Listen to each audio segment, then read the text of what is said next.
kanosi crowd one se mana changmi se stock exchange da mi 1 crore sura kanda changani harne yanta be ko adu ora su hojik magi kanosi business yamna bas ora punina mana ko some around kitang expand to bagi ko shareholder ori ba ko no is owner right ladies in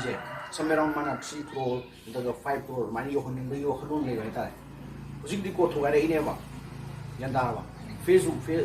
की report हुआ तो नहीं अभी Amazon की report हुआ तो नहीं हाजी market तो हिंगे तारा दी अमन तामदी लेहुता नहीं तो मार्केट ले हो गया तारा कदी अदुना अदुगी माई फाउंडेशन तो माना तो पाई तारा विश अदुना माई फाउंडेशन जा तो क्यों मत कल्ली अदुगी मत फजे नो वर्ल्ड वाइड तक की ऑक्युपाई तो खुले नहीं करना Amazon ने लोशन भी तो कंपनी है कोई क्राउड लोशन ली नसाई की लाइफ ट्रेन अन्याऊ तो yan tare ko lifetime in yado mi Florida da mi head office on chaw nei ne do my customers e mana kamai to ko phas ge hai customer phas no system yam bhaza ba rawon yo sala laga rawon ge event on laga 50% profit margin 50% rawon adu ri mo wanda apne video ni no customer ne wa ne ba adu koi je mo pu so e company si adu koi je customers mo ne rawon to my system no bhaza da और high से some around मतलब दी हावा नम duration yan tare ko mai stock exchange sang bazi stock exchange sang ba hai sang bazi koi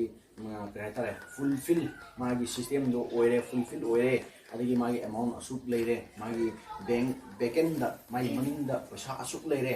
ai stock exchange sang ga magi kano je system je thok yarani na mana to ga adu khatang gi ngai ne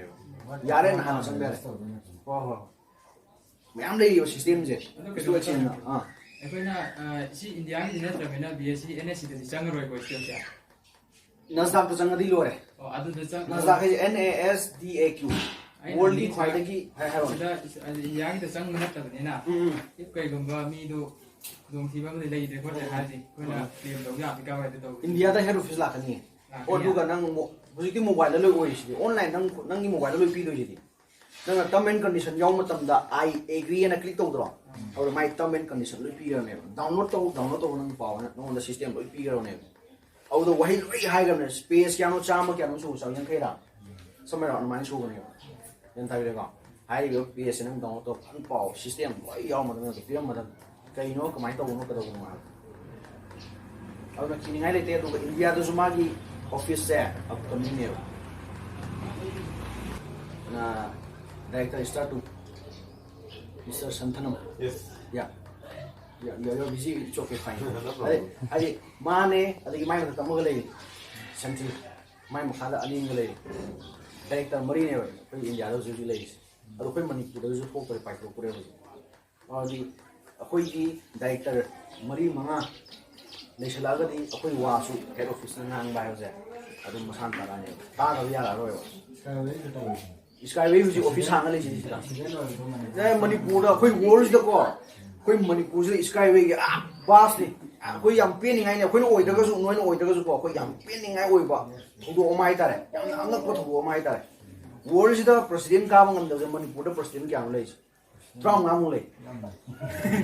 vice president kya le kun gi man ta le ba ado moi ngai ni kai no Delhi da da no to gi Skyway ge as loi bi ne ji ni पूरा कोई stadium जे stadium पूरा थन ने world की मी लाग सु याव मी सु याव ने कोई इंडिया सु याव मणिपुर दा कोई तुहाना लैंग्वेज याव जने ने फ्रांस कंपनी स्काईवे हाई यान तारे को अदुना हाई वा स्काईवे सिदगी दी हाई सी क्राउड वन सिना मुका फास्टेस्ट वर्क ने why because the company is based on online company. Skyway है ना कहीं हम कमाने string transport ने हो, मैं देखो production ने मैं देखो योर हम हेड खिनी हाँ मकोंग सुमाना तो मकोंग सुमाना सी लंबी शम को दे मतलब तो चले लगता नहीं हो, हाँ ज़रूर हो जाए, तो कोई पैसा नहीं था लग रहे, तो लोग नाई ले या नाई नादा या के मना हांगन, और कितने अंगन बा कोई अदुमुक्षु योगे या अदुमुक्षु योगे योगे दी दुबई दा हो बहन चाहिए लोगों से अदुगी अर्निंग अखोई दा लाख हो रही है मागी टिकेट अमुका गा मी तो ngasa to ni dana adugi paisa amatang morosu 0.1000 last paisa akoi amakatang mo ba adu oi ai dom ka de ne yan tare ko skyway di aduna skyway ro solar ju thada bi hobe yare sir solar thagale ka kamai to yawo ja okay best the solar yawo bi hoko hai da wa koi masi kai tare hujche jukche change am la me hana ge koi thaina ge earning do adu na tayo hana de koi kano low khaw ge hai koi mi mari manga sala ga khaw pa sa club yena mine ro hujti garib thoda re go loi re pa sa bu sa ka mi du na khaka pu sa kidra because of technology ba technology da maram mo ga loi pu sa ki to koi mi na thok shu gi system je yam na wasale ti magi share among value je sorry magi one share gi value je le je 2 euro ne ba yan da ko usko na aduga akoi da paisa phang bu ju akoi na phang ge some around 0. usko na phang je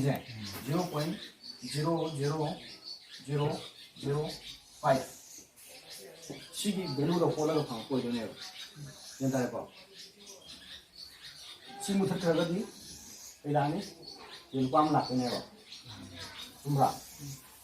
yung sinipag na kasi zero sa mga ganyan si ganun sa park pa ito aduwa ka na pamilya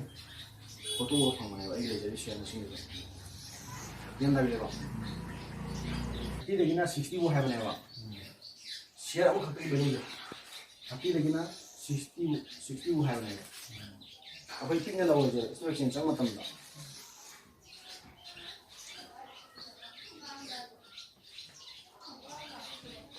또 exchange matanda 마이제 30 되기나 60 euro 에 내시네요. only one share value. 이 share machine 50 니까 50 더 줘요. 그래서 야오바가 Wednesday 코딩기 그 streamline 보너스 하나 피도 아두도 너무 뭐라나 claim 또가 1.50 나타나 2.50 나타나 5 나타나 7 나타나 너는 미 합본 넘어가서 아마 좀 해가 그러네요. 사는 방이제 합다 암 역시 75 방이에요. 그래요. 저는 선배님이 드라마리 마산이 좀 찾아오고 그래요. 이 드라마리 합해요. 그러면 뭐 뭐가 저는 아직 방이지 375 share weekly free of cost 방이네요. 나는 50네. 50 into क्या लोग सीखे 35 लोग जरा 40 लोग जरा 40 लोग हो जाए कितने बार आज को into तो बोलने का 2000 시장이 배우네요. 나 이 시에 마신 게 이제 나 이 시에 마신 거 아주 배우네 시래 2000 euro 2000 euro station yes sir कोई स्टॉक एक्सचेंज की राइस एंड फॉल से सीजे कोई दम यारोकद्रा हादि मा अदुम मागी वैल्यू जे हजिक अखोगी गूगल की फेसबुक की अदिगे मु कनो की एमआरएफ की कोई सुमाइना अखोई से यारोकदे स्टॉक एक्सचेंज दम चंगरगदी मसांग फ्लोकनेबा ऑनलाइन दा ले जाव पोने हादि मोइना वैल्यू को पीदोइनेबा high value rise and up down से अदुगी मतुमिना दम इबी मंथ मानरो है up and down to the market. Although up and down they go there. Up and down they might expect over there. Future that might expect over there. Share among the news there. Share among the news mana up expect over there. Yamuto we have them the mana is there. Some around future that.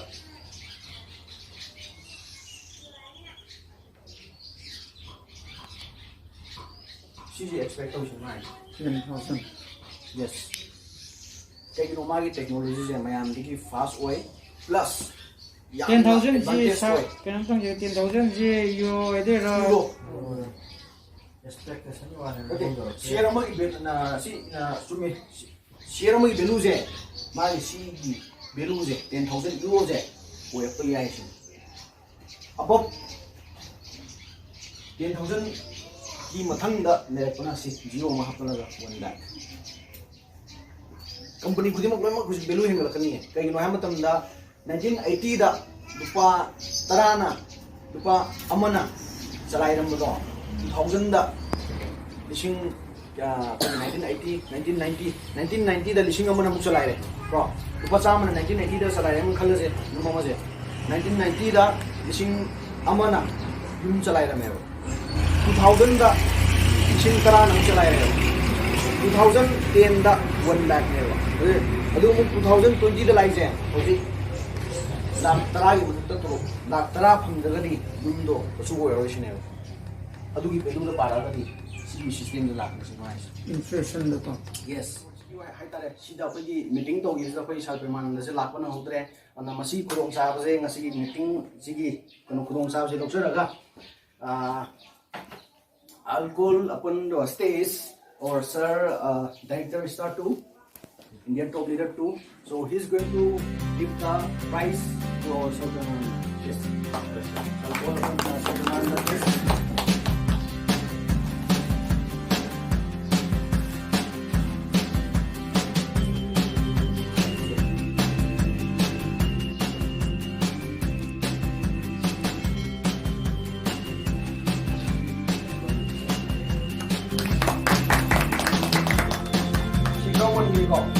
Jangan di tak ni.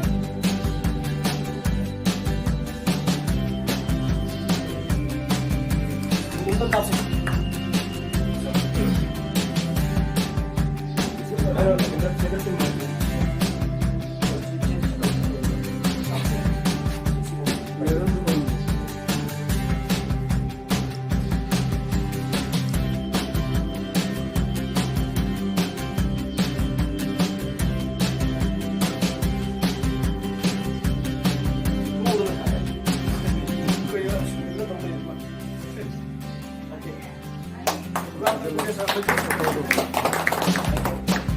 So haiba kung kita tare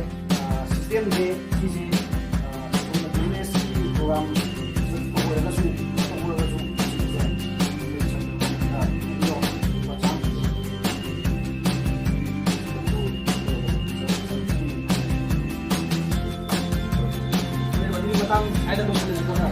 any question